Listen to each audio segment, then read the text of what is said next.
Oh, hello, hello. How's it going? Hello. It's so good to see everyone. Good morning, everybody, all the way from Indonesia. It is currently midnight my time. Neeb, what time it is for you? Oh God, it's about 5 p.m. for me in Ireland at the moment. Oh my goodness. Okay, so we've had a little bit of time to sort of, get warmed up and all that jazz. But to all the audience at home, hi. My name is Senaran. I use she, her pronouns. I'm your favorite chatty VTuber from Indonesia. I am also part of the Rising Star class of 2024 from the gaming magazine. And I am a huge fan of all sorts of indie games. So I was really excited when I was brought onto this show and I played Spill the Beans. It was so exciting. How are you feeling, Neve, now that the demo's out? I'm really excited for it to be out, definitely. Indie games are a labor of love, and it's nice to see people actually get to play it and give their feedback on it and all that kind of stuff. Absolutely. Now, before we get started on the game, I have a cheeky little question for you. Since this game is all about, being a barista, drinking some coffee, do you like coffee? How do you normally take your coffee? Oh no, absolutely. I'm like Jesse, who I write in the game. Chocolate all the way, all the marshmallows, all the cream on top. That's what I go for. I do not have sophisticated tastes in the least. Oh my gosh. It was really funny. We can also like queue up the game right now. It was so funny. I remembered going through the game. First of all, here's the title screen. It looks beautiful, it looks amazing. I remember going through the different settings, and I really enjoyed that you also had the TTS functionality within the game itself. Can you tell me a little bit of how that works? That's actually a built-in functionality for RenPy. So anyone who's used to playing a lot of indie visual novels, that's usually the kind of core engine that people go for that. And it's, I think, a testament to the visual novel kind of development community that that's something that's focused on, that's kind of an innate feature. And I think, that's the kind of thing that should be implemented in more engines. Like if Unity could do that, that would be great. I think that would be a great baseline to set for the industry. So I can't take all the credit, but I definitely want to make sure that we support that. So every time we put UI in, we got to make sure that there's all text that properly describes stuff. That's definitely really important for us. And I think it should be for everyone. Self-voicing enabled. Yeah, absolutely. And as you can see here, I actually turned it on. And then I jump scared myself because the voice started talking.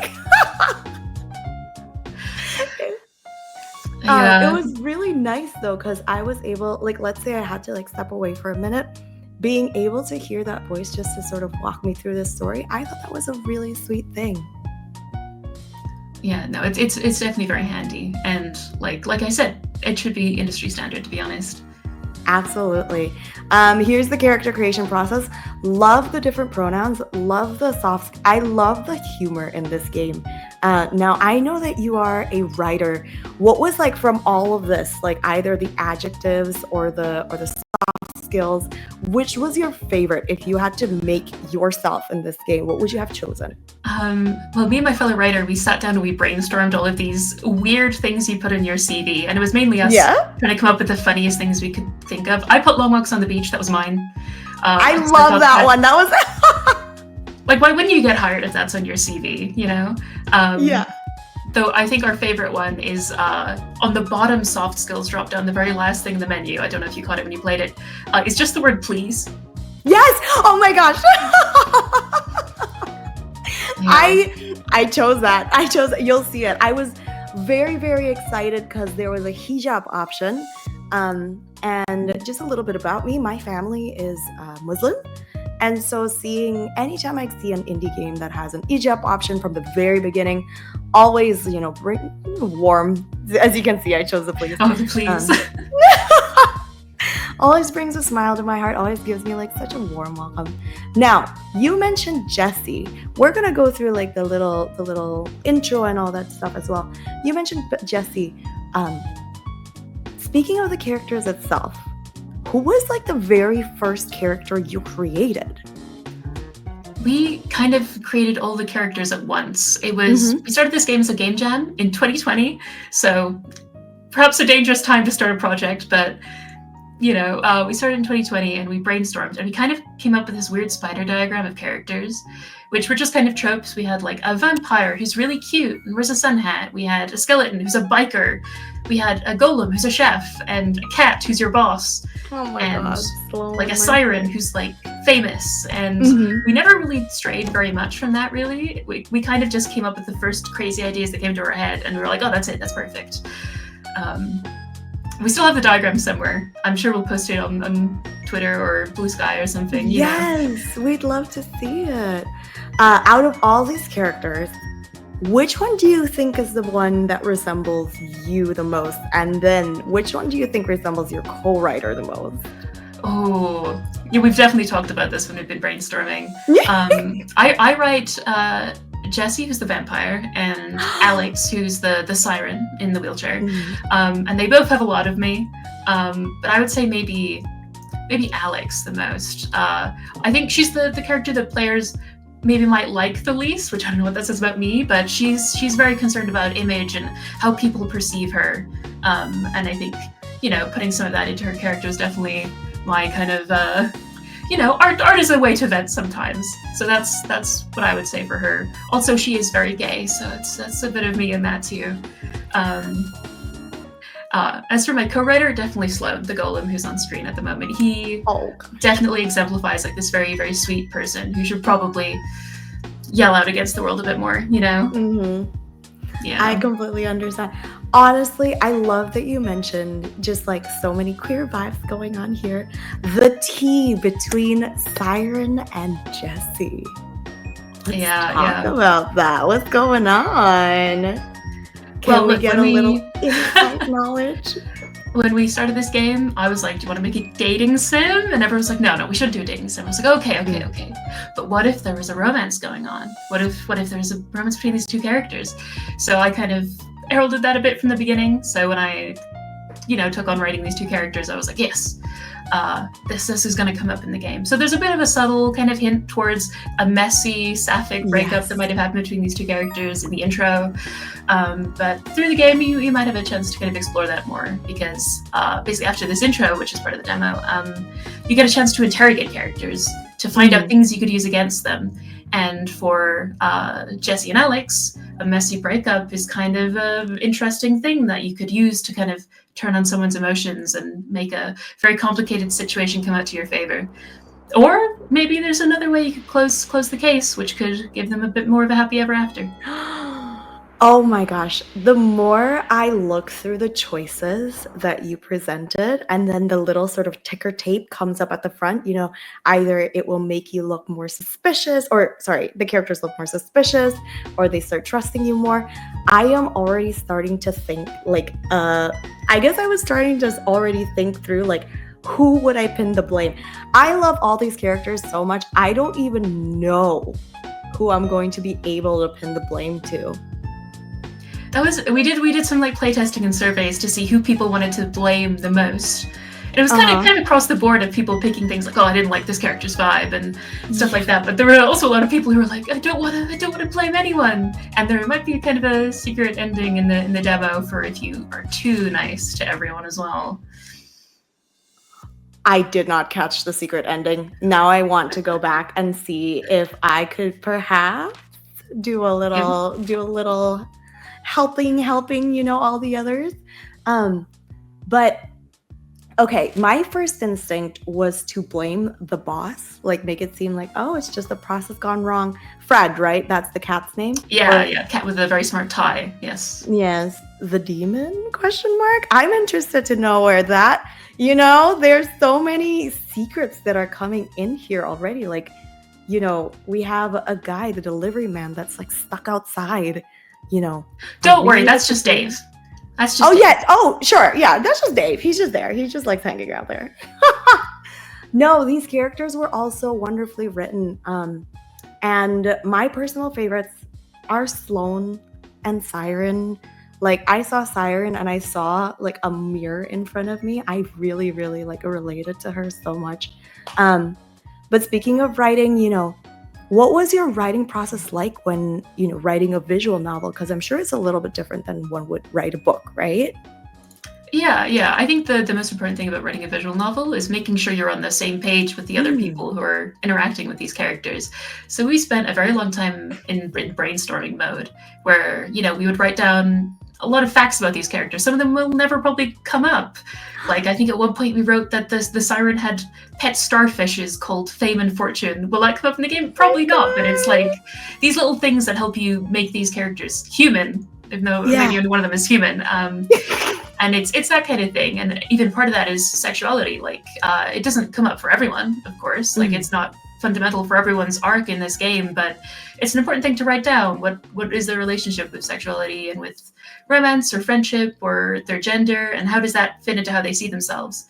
So whenever we're actually writing a character, because we don't have one character say a line and it was like, oh, this is your character, you need to come write this line. It's like, we take turns and we have to write other people's characters. And so you look back at this brainstorm we did and you go, oh, here's a wide view of this character. And you kind of Oh pull my things from gosh. that to write a very cohesive narrative of these very different characters written by very different people with different styles sometimes. Absolutely. Can you tell me a little bit more? Was there like a character that was super easy for you to write? Just like bam, bam, bam, bam, bam, dialogue just came through. Oh, I think Fred is my current character, but like I find him quite easy to write just because he's this grumpy little guy. You go into his office and you're like, oh yes, it's your boss. He's so intimidating and scary and he could fire you. Oh, and then he licks his paw and then he takes a little sip of his cup, and it's just these contrasting things that just make it a very fun thing to write, That's kind of my favorite part of that is, yeah, it's Fred. It's definitely Fred, his little bow tie. No, not bow tie, tie. What if he had an alternate outfit? No, I shouldn't. My artist, I can't do that to her. But can you imagine him with a little rainbow bow tie? I'm just saying. Oh, it's so That would be tempting. cute. Oh, I'll write it down. Or maybe get a little spin-off of Dress Up Fred and we can put him in little outfits. Oh, you're selling me on it, I won't lie. Let me know. I will try my best to make whatever we need happen. I can draw stick figures. That's my contribution. Okay.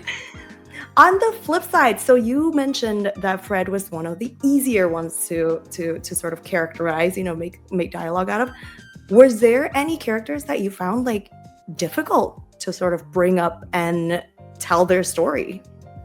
I think, like I said with Alex, the siren, she's a character who is meant to come off a little bit unlikable at first, kind of a little bit self-absorbed, and it's hard as a writer to strike that balance of a character having a mindset that they might need to fix or change, but in a way that the player actually wants to engage with, I think I've played a lot of RPGs where people will hate a character, and you're like, no, but you don't understand, they have all these depths. So it takes a couple of revisions, I think, to show a complex character and give them the kind of grace they need to be understood in the narrative, and let the player have some room to actually change their thoughts or address some things they might have thought about them.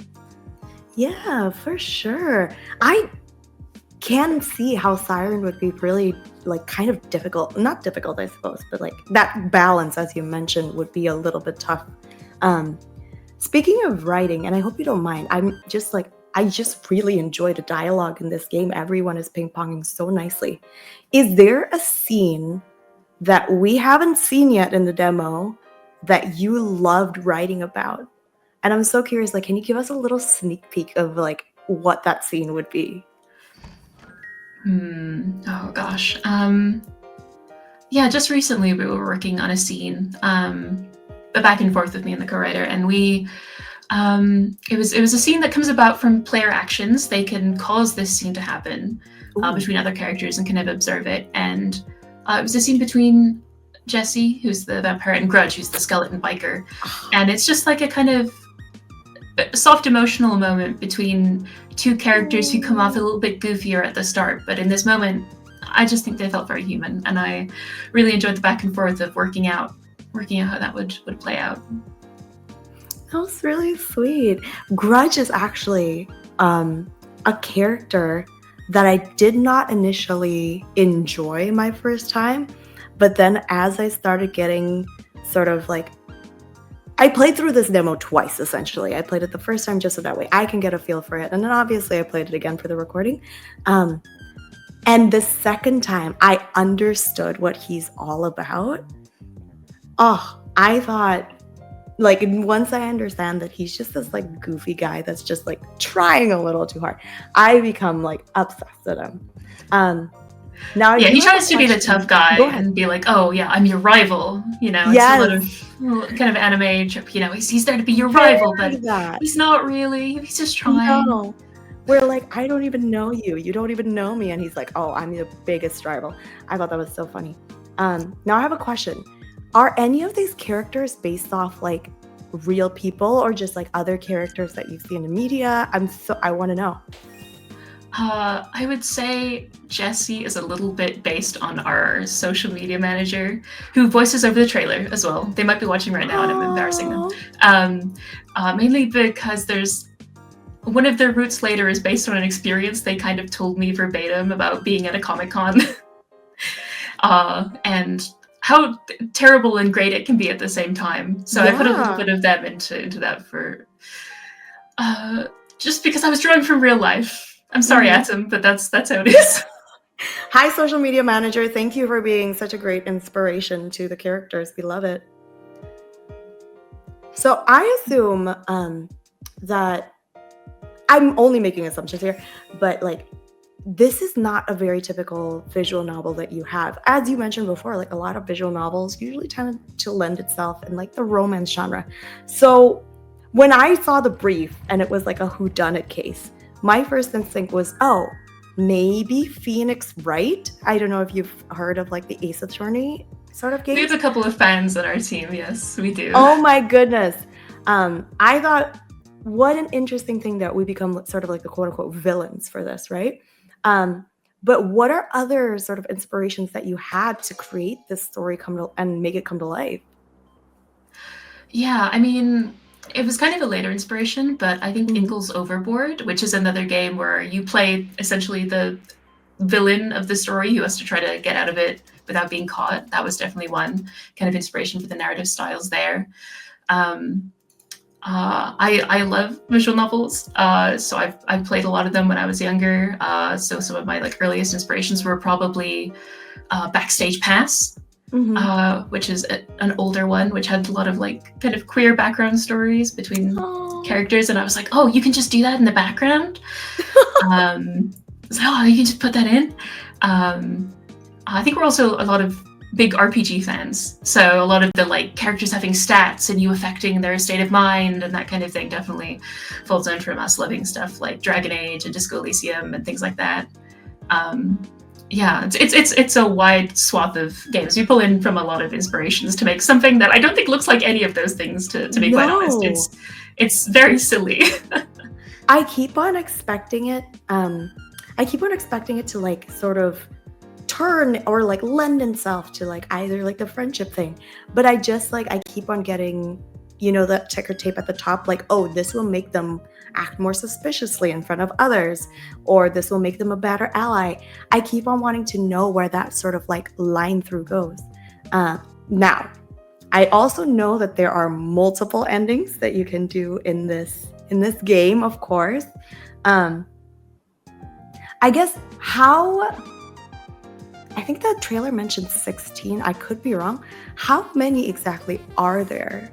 And are there like hidden endings that like we probably won't know until like the third, fourth time through?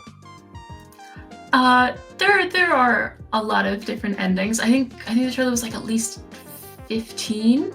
You can frame people in a lot of different ways, based on what route you choose to do that. And we also have, we do have some secret endings that might lend themselves to multiple playthroughs in some ways, which we're excited as well about. But I don't want to ruin the surprise on some of those. Of course, yeah. I would never. I don't want to spill any secrets. Don't want to spill any beans. Now, Neve, you are so correct. We don't want to spill any beans right now. We like puns where we're at, Yes, absolutely. And I notice, I do really enjoy the background of this game as well.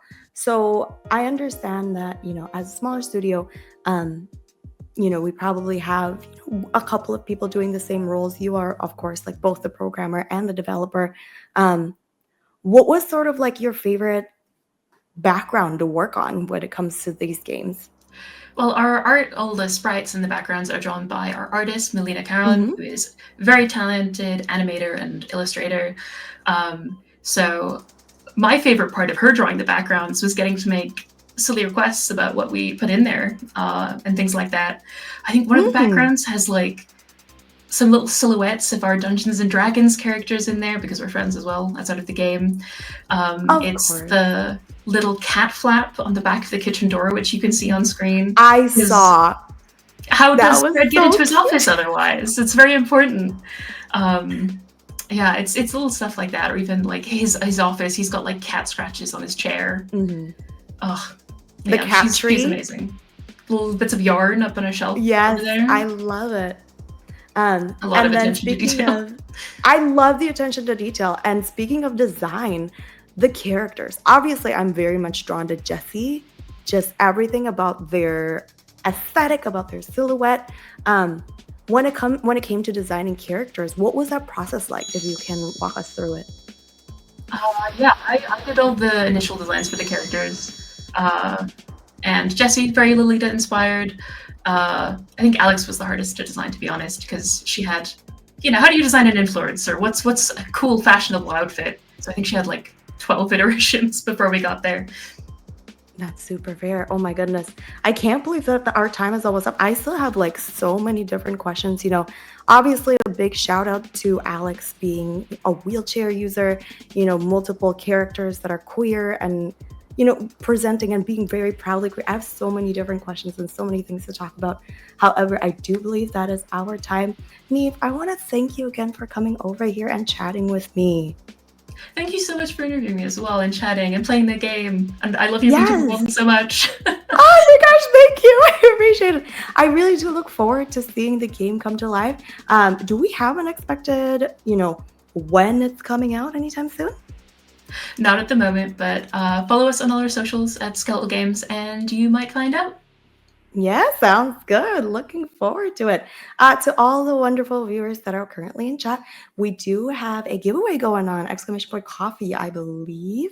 And then if you could do me a favor, do us a favor, always, as you're watching through the show, feel free to click on the link that you see wishlisted on Steam, so that way the devs can get a little bit of love as well. And without further ado, I just want to say a big old thank you again to Nee for coming over here and chatting with us today. Oh, thank you too. Oh, it's been lovely. It has been really lovely. And to all the viewers at home, I hope you have a wonderful day. Thank you again for coming over. Really appreciate it. And enjoy the Season of Pride sale.